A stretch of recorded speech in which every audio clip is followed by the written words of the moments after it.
You know, Robert, at some point we looked around, we had a process for everything else around here. Why not for innovation? And ladies and gentlemen, that's the shot that's being heard around the world as more and more organizations realize in this fast-changing world, we've got to stop approaching innovation in a piecemeal fashion. We've got to get organized about how we innovate. And so therefore, that means that we've got to innovate how we innovate. Imagine that. And so these are the 5 best practices. I won't go through them all. These vanguard companies make it a strategic imperative.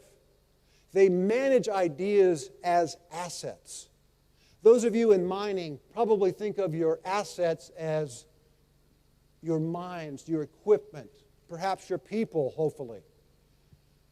But today, I'd like to also add something to that list. Your ideas are your assets going forward. What are the ideas in your pipeline that are improving productivity and efficiency and effectiveness and environmental sustainability? Those are the valuable assets. Number 3, collaborating with stakeholders and partners. And that, I want to thank and acknowledge our host, OCP, for having this symposium, allowing us an environment to come together and share ideas. That's the essence of number 3. And number 4, cultivating risk-taking cultures. I travel all over the world, and I see so many cultures that are risk-averse, and so many people in those cultures that are just trying to keep their head down. They may have great ideas inside their minds. They may have the next solution that will change this industry. But we're not listening to those people. We're not listening to those researchers. We're saying, just go off over here. And finally, involve everyone in your enterprise. Yeah, that's a radical thought. You see, heretofore, it was like innovation. Down the hall, take a left, and there is where we had a few people that were involved. And everybody else was just kind of like, hey, let's watch and see what they do, and maybe they'll come up with something. Today, it's everybody. You don't know where your next breakthrough idea will come from. This Boston Consulting Group, 84% of CEOs say, hey, innovation is vitally important to my company's growth. Slam dunk. There's no issue there, right? And 85% of CEOs say, hey, innovation is one of my top 3 priorities. So what's the problem? The problem is performance, or lack thereof. Look at this. 94% of company leaders say that they are disappointed or dissatisfied with their company's innovation performance. What gives? We're still operating in Innovation 2.0 in most organizations today. It's disjointed, it's disorganized, it's on again, off again. It's those people over there in the R&D labs. It's a little thing we got going on over here. It's throw it over the wall. It's not invented here, and it's not fundamentally working. It's not moving the growth needle the way it needs to. But the good news is, and you all are a part of it, the good news is there's a new way emerging. And crowdsourcing is a major part of it. And Spigot is a major part of it. And you can be a major part of it. And the new way is integrated. The new way of innovation is systematic. The new way of innovation is connected. It's collaborative. And it's crowdsourced. And you are part of a whole new wave. How much do you intend to grow this year? What is going to be your next breakthrough idea? The destiny of this industry is in your hands. Pay attention, ladies and gentlemen, to those happy accidents that are occurring around your operation. But they launched that sucker and they gave it the name the radar range.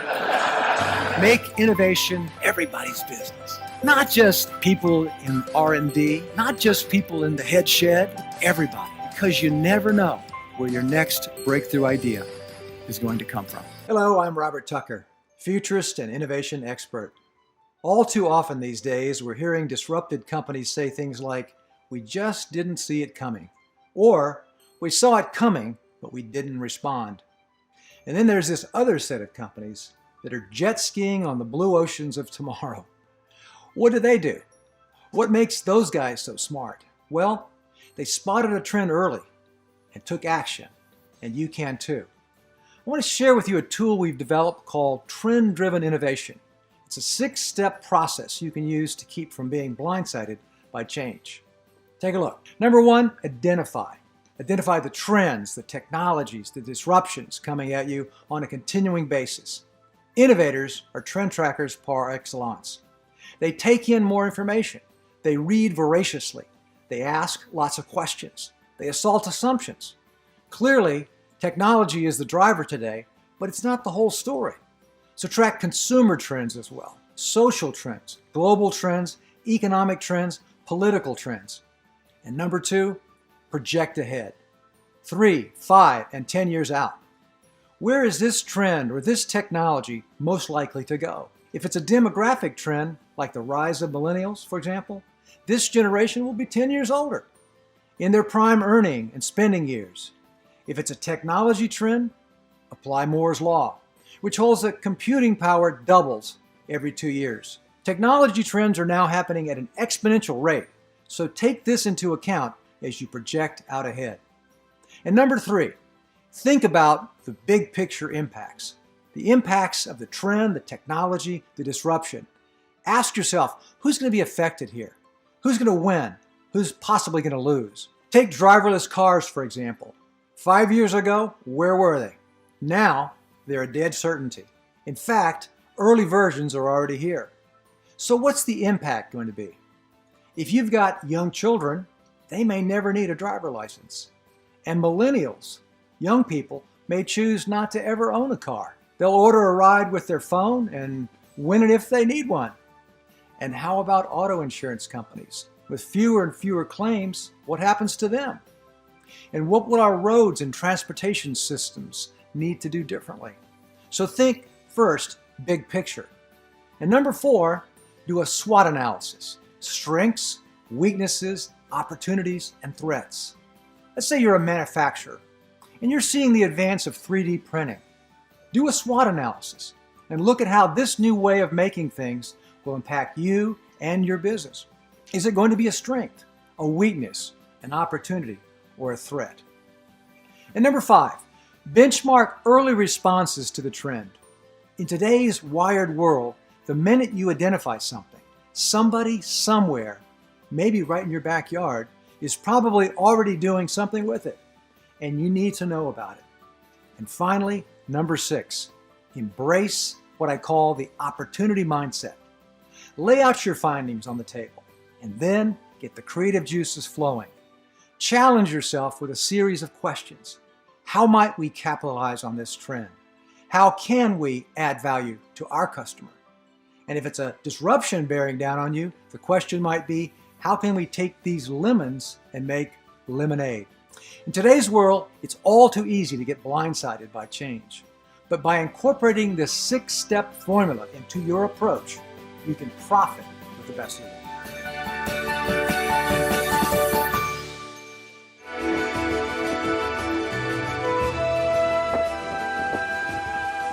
Hi, I'm Robert Tucker. I'm the host and facilitator of the Elite Retreat. And what this retreat was really about is taking and getting a new vision of what a conference can be for people.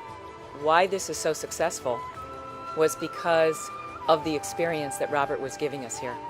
It was intimate, it was elite, and it was something that we never get an opportunity to do. One of the challenges that we have in our organization is bringing new ideas, new formats, new things to our meetings, because our members are looking to us for innovative ideas in conference planning, programming. There are lots of ways to download information. So when people come out to a conference, they really want more than just the information. They want the experience. As conference organizers, we understand the power the music has. What I might be able to offer tonight is a new way of thinking about music as one of the many powerful forms of immersing yourself. Reclaiming the role of sensory experience is as old as the Catholic Church and beyond. So we're looking for a way of coming back to reclaiming the multisensory experience in a more intentional way. We're on the edge of inventing the future of the conference. There have been several takeaways for me from the Elite Retreat. Most important one is to frame for conference attendees that there's going to be right brain experiences, in other words, experiential, there's going to be music, there's going to be stories, there's going to be a whole lot of things that cement the cognitive, mental learnings that take place. It's reinforced something that I've talked about often, and that is, it isn't the quantity of information you pick up, it's the focus you come back with. I have been impressed by the passion of the participants. The location has engendered a lot of critical and wonderful dialogue, unexpected opportunities. Innovation is something that you can look back on a project. It's a descriptor. It's like the word delicious. You don't really know until you're done cooking. I think there's a lot of people working on what's next, but to me that's not interesting. For me what's interesting is what's coming after what's coming next. I watched the people in the audience as we did this one-man show. The guy was just extraordinary.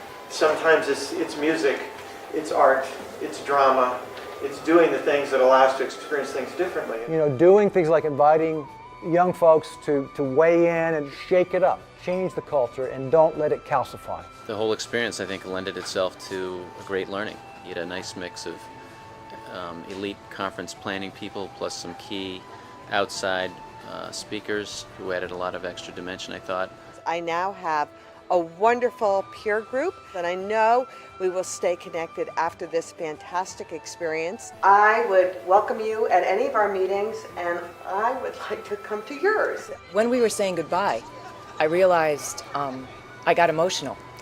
And I did that because I didn't want to leave. And if anyone ever has an opportunity to experience the Elite Retreat, I think you should jump at the opportunity. And I couldn't be happier or more thankful to Robert Tucker for being here at the Elite Retreat. I'm more than happy.